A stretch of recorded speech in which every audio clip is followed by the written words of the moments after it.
Well, hello, this is episode 197, and we're continuing as we quietly move our way through Matthew chapter 27 now. And this is what's happened after Jesus has been tried by the religious leaders and was on his way to Pilate, the Roman governor. And what happens in the little interlude with Judas. So we pick up the narrative at chapter 27, verse 3. When Judas, his betrayer, saw that Jesus was condemned, he repented and brought back the 30 pieces of silver to the chief priests and the elders. He said, "I've sinned by betraying innocent blood." But they said, "What's that to us? See to it yourself." Throwing down the pieces of silver in the temple, he departed, and he went and hanged himself. But the chief priests, taking the pieces of silver, said, "It's not lawful to put them into the treasury, since they are blood money." And after conferring together, they used them to buy the potter's field, as a place to bury foreigners. For this reason, that field has been called the field of blood to this day. Then was fulfilled what has been spoken through the prophet Jeremiah. And they took the 30 pieces of silver, the price of the one on whom a price has been set, on whom some of the people of Israel had set a price, and they gave them for the potter's field, as the Lord commanded me.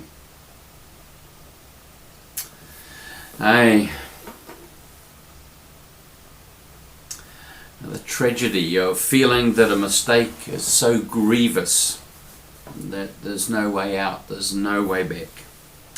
Poor Judas. Can you feel sympathy for him?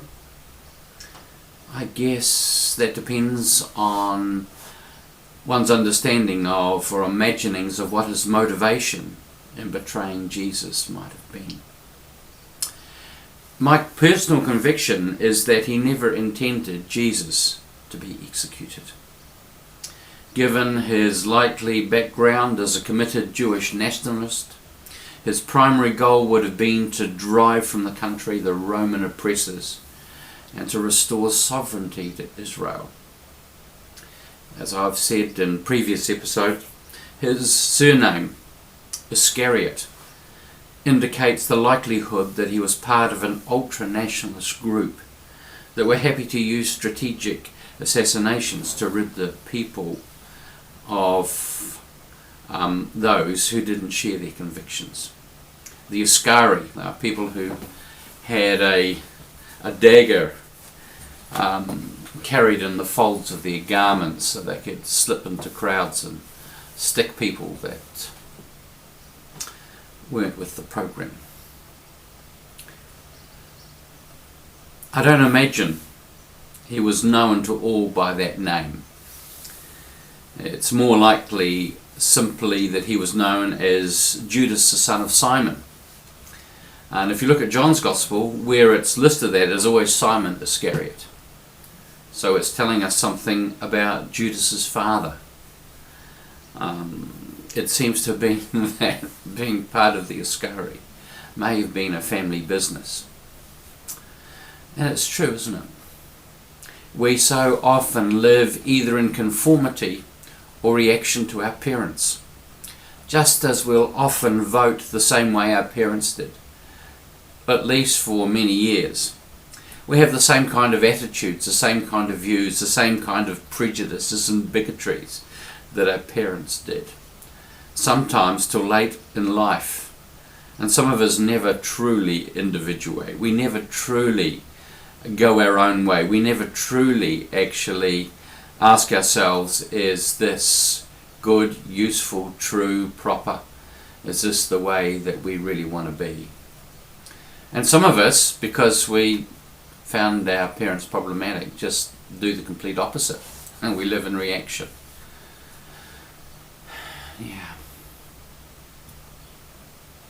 So here's Judas, the son of Simon. He seems to be following in his father's footsteps. And he has a narrative all planned out in his head. It's a storyline as to how everything is going to work out, except that it doesn't. work out that way. It goes pear-shaped. Instead of Jesus calling the religious leaders to get in behind him, and they joyfully get on with the program and leading a popular uprising, fear dominates. And they see Jesus not as a deliverer, but as a portent of doom, as a threat, one that must be eliminated. I'm reminded of a similar narrative in Numbers 14 where Joshua and Caleb, 2 out of the 12 who go out to search out the promised land, see it as such a rich, generous, abundant place, and come back into the desert to report on what they've seen. But the other 10, all they see are the giants in the land. Joshua and Caleb believe that it's a problem that can be overcome. But fear wins out, and the people listen to the 10. Instead, their desire is to stone Joshua and Caleb. And Jesus, he doesn't even talk about a promised land, or not leading on into it now. He doesn't talk about leading an insurrection. Yet fear wins out, and the religious leaders condemn him to death. Judas had not anticipated this outcome. All he'd hoped for comes crashing down around him, and he feels the weight of the consequences. The guilt is overwhelming, and he sees no path ahead. It's easy to skip over the fact that Judas commits suicide. Somehow we may be left thinking, well, good riddance, he deserved it. Yet it speaks of terrible suffering. It speaks of a life that had now become intolerable.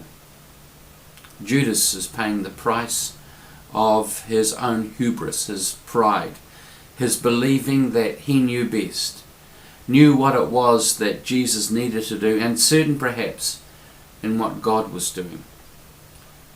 And he discovers that he got it all wrong, with tragic consequences. What's it like when we're so sure that we have a corner on God? So sure that we've heard so clearly as to what God has promised and intends, and then doesn't deliver? What confusion, what uncertainty this induces in us. I actually feel for the countless thousands of our brothers and sisters in the USA who were so sure that they'd had a word from God that President Trump was going to get 4 more years. At this point, it seems more likely that those 4 years will ultimately be spent in Rikers rather than on him retaining the presidency. I mean, that's the hard, cold reality at the moment. And what confusion does this evoke? Where does one go from there when one has been so certain? Fortunately, getting this wrong isn't fatal. And one will need to reframe in some way what has happened. And it's usually, I suspect, by blaming and demonizing another group who clearly didn't get with the program. The 78 million other Americans who saw differently.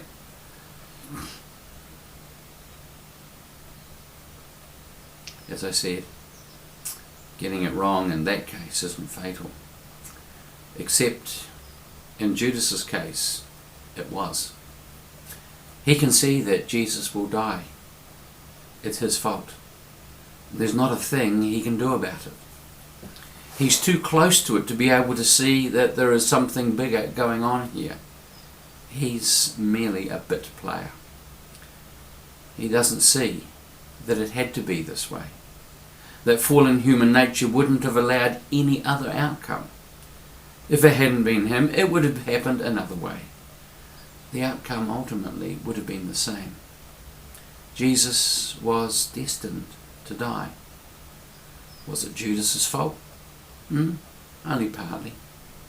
Judas simply reflects the human condition that was always going to see it end this way. As I said, Judas is too close to the events. to see the bigger picture.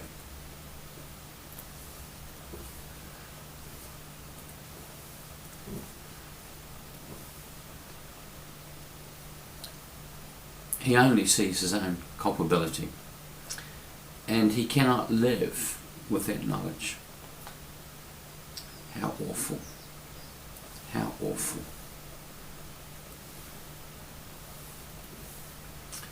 It brings us to the matter of suicide. I read a superb article quite a lot of years ago, and I still have it. And I want to quote from it. It's written by a person who goes under the byline of Eutychus, and the title of the article was "In the Silence of the Heart." And this is just towards the end of the article. I'm not quoting all of it. Suicide is a terrible, final reaction to things that we cannot face.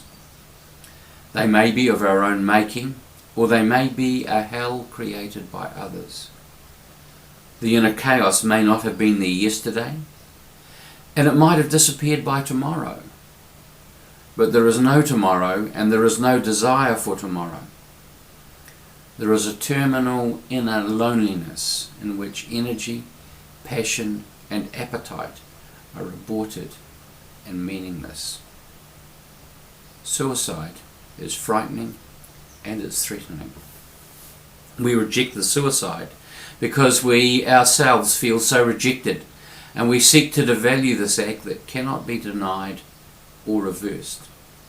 Perhaps that's why we surround it with a moat of moral indignation, a deep uneasiness at an irrational act that sometimes we fear is not irrational. All of us want, at some time, to kill part of ourselves. All of us long, at some time, to put ourselves back together. Our response is not to commit suicide. For a few, it is the only response they can make. Suicide is an answer to internal misery, not to external. People can survive the most horrendous conditions, but not if those conditions are inside themselves. When we too feel a touch of that terrible spiritual winter, we might begin to understand. The writer has nailed it. There's an invitation to feel compassion for Judas. I'm sure that Jesus does. God bless you.